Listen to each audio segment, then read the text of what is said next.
Pernah nggak sih kalian denger mitos orang Sunda nggak boleh nikah sama orang Jawa? Nah, di sini gue mau ceritain nih sejarah dan mitos tersebut.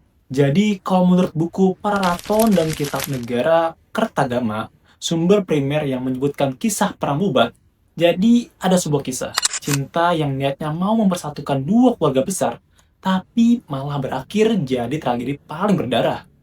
Ini bukan cerita sinetron, ini adalah bagian dari sejarah kita yang sering terlupakan, Perang Bubat. Perang Bubat bukan sekedar perang biasa. Ini adalah drama politik, harga diri, dan cinta yang hancur.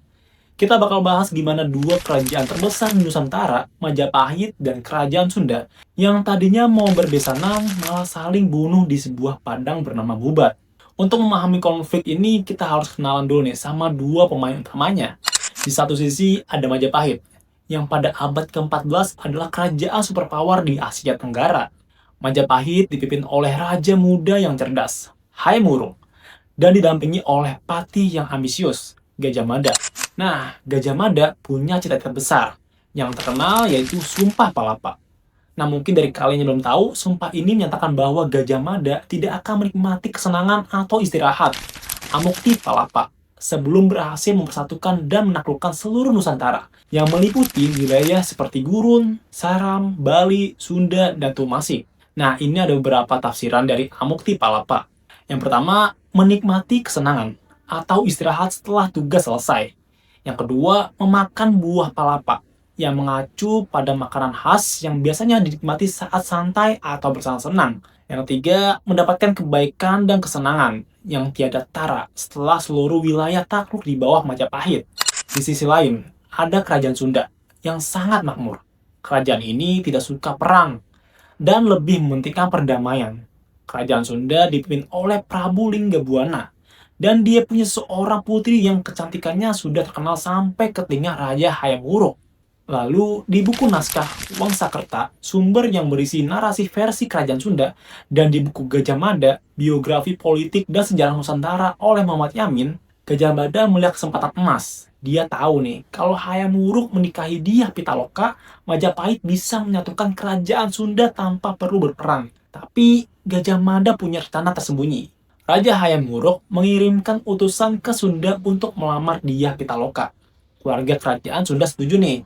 Mereka sangat gembira karena pernikahan ini akan membawa kedamaian dan kehormatan. Tapi Gajah Mada punya rencana lain. Dia tidak menganggap kunjungan ini sebagai besanan, melainkan penyerahan diri. Gajah Mada memaksa Raja Linggabuana untuk menyerahkan putrinya sebagai upeti, bukan sebagai pengantin yang setara.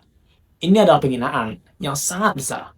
Raja Linggabuana tidak bisa terima. Harga diri kerajaannya dipertaruhkan. Dia tidak punya pilihan lain selain menolak. Lalu di buku Sejarah Nasional Indonesia Jilid kedua oleh M. Cherrycliffe, sumber sejarah umum yang mencakup peristiwa ini, pertarungan ini tak terhindarkan. Prajurit Sunda yang jumlahnya lebih sedikit harus menghadapi prajurit Majapahit yang terlatih dan lebih banyak. Perang pun pecah di Padang Ubat. Para ksatria Sunda bertarung mati-matian, tapi mereka kalah jumlah. Satu persatu mereka gugur. Raja Linggabuana, sang pemimpin, jatuh sebagai yang terakhir.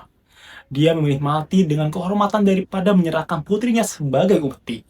Melihat ayah dan seluruh pasukannya tewas, Dyah Pitaloka menyadari takdir tragisnya. Dia tidak mau jadi upeti yang mempermalukan kerajaannya.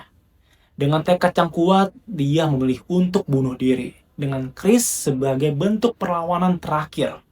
Perang Bubat berakhir dengan kematian tragis para bangsawan Sunda. Perang Bubat adalah salah satu tragedi terbesar dalam sejarah Nusantara. Gajah Mada mungkin berhasil menang, tapi dia tidak berhasil menyatukan Sunda di bawah kekuasaan Majapahit.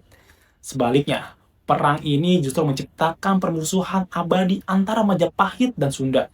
Lalu setelah peperangan, Gajah Mada menerima hukuman dari Raja Hayam Wuruk. Tidak dihukum mati, tapi diasingkan dan tidak lagi dipercaya. Ia meninggal dalam penyesalan karena ambisi besarnya malah menghancurkan semua yang ia bangun. Perang Bubat juga menjadi bukti bahwa tidak semua hal bisa diatasi dengan kekerasan. Ambisi dan kesombongan bisa menghancurkan apapun, termasuk cinta dan kedamaian.